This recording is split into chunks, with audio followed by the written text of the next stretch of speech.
Hi friends, welcome to my channel. ഇന്ന് ഞാൻ review ചെയ്യുന്നത് മാമായർത്തിൻ്റെ അർഗാൻ ഹെയർ മാസ്കിനെ കുറിച്ചാണ്. സ്മിറ്റൺ ആപ്പ് വഴിയാണ് ഞാൻ ഈ ഒരു പ്രോഡക്റ്റ് വാങ്ങിയത്.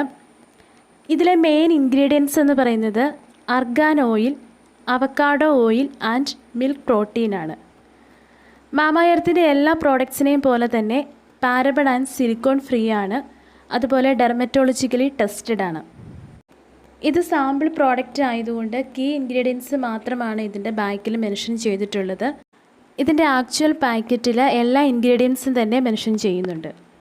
ഇത് specially for frizz free hair ആണ്. നിങ്ങളുടെ ഹെയർ ഭയങ്കര ഫ്രിസി ഡാമേജ് ഒക്കെ ആണെങ്കിൽ യൂസ് ചെയ്യാൻ പറ്റിയ നല്ലൊരു പ്രോഡക്റ്റാണിത്. ഇത് യൂസ് ചെയ്യുന്നത് ഹെയർ രണ്ടായിട്ട് ഡിവൈഡ് ചെയ്ത് റൂട്ട് മുതൽ മുടിയുടെ അറ്റം വരെ അപ്ലൈ ചെയ്ത് കൊടുക്കാനാണ് പറയുന്നത്. 15 to 25 മിനിറ്റ്സിന് ശേഷം ഏതെങ്കിലും ഒരു സൾഫേറ്റ് ഫ്രീ ആയിട്ടുള്ള ഷാമ്പു യൂസ് ചെയ്ത് കഴുകിക്കളയുക. ഷാമ്പുവിന് മാമായർത്തിൻ്റെ തന്നെ ഒനിയൻ ഷാമ്പു യൂസ് ചെയ്യാവുന്നതാണ്. മാമായർത്തിൻ്റെ ഒനിയൻ ഷാമ്പുവിൻ്റെ റിവ്യൂ ചെയ്തിട്ടുണ്ടായിരുന്നു. ലിങ്ക് ഡിസ്ക്രിപ്ഷൻ ബോക്സിൽ കൊടുത്തിട്ടുണ്ട്. ഷാമ്പു യൂസ് ചെയ്തതിന് ശേഷം കണ്ടീഷണർ യൂസ് ചെയ്യാൻ പറയുന്നില്ല, അതുകൊണ്ട് കണ്ടീഷണർ യൂസ് ചെയ്യേണ്ട ആവശ്യമില്ല. അതുപോലെ ഇത് ആഴ്ചയിൽ 2 തവണ മാത്രം ചെയ്താൽ മതിയാകും. അപ്പോൾ ഇങ്ങനെയാണ് ഇതിൻ്റെ കൺസിസ്റ്റൻസി. തിക്ക് കൺസിസ്റ്റൻസിയാണ് ഇതിനുള്ളത്.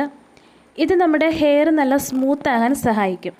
ഇതിലടങ്ങിയിരിക്കുന്ന അവക്കാഡോ ഓയിൽ നമ്മുടെ ഹെയർ ഫോൾ റെഡ്യൂസ് ചെയ്യാനും ഹെയർ സ്ട്രെങ്തൻ ചെയ്യാനും സഹായിക്കും. അതുപോലെ തന്നെ ഇതിലടങ്ങിയിരിക്കുന്ന റോസ്മേരി ഓയിൽ നമ്മുടെ സ്കാൽപ്പിൽ മോയ്സ്ചറൈസർ റീസ്റ്റോർ ചെയ്യാൻ ഹെൽപ്പ് ചെയ്യും. അതുപോലെ ഹെയർ ഗ്രോത്തിനെ പ്രൊമോട്ട് ചെയ്യാനും സഹായിക്കും. ഇതെല്ലാ ഹെയർ ടൈപ്പ് ഉള്ളവർക്കും യൂസ് ചെയ്യാവുന്നതാണ്. അതായത് ട്രീറ്റഡ് ഹെയർസിനും യൂസ് ചെയ്യാവുന്നതാണ്. സ്മൂത്തണിങ്, സ്ട്രെയിറ്റണിങ്, കളറിങ് ഒക്കെ ചെയ്ത ഹെയറിനും യൂസ് ചെയ്യാൻ പറ്റിയ ഒരു ഹെയർ മാസ്കാണിത്. അപ്പോൾ ഈ വീഡിയോ ഇഷ്ടപ്പെട്ടിട്ടുണ്ടെങ്കിൽ ലൈക്ക് ചെയ്യുക, ഷെയർ ചെയ്യുക. നിങ്ങളുടെ അഭിപ്രായങ്ങളും നിർദ്ദേശങ്ങളും കമൻറ്റ് ബോക്സിൽ കമൻറ്റ് ചെയ്യുക. അതുപോലെ ചാനൽ സബ്സ്ക്രൈബ് ചെയ്യാത്തവരുണ്ടെങ്കിൽ സബ്സ്ക്രൈബ് ചെയ്യാനും മറക്കരുത്. സബ്സ്ക്രൈബ് ചെയ്യുമ്പോൾ തൊട്ടടുത്തുള്ള ബെല്ലൈക്കൺ കൂടി ക്ലിക്ക് ചെയ്യുക.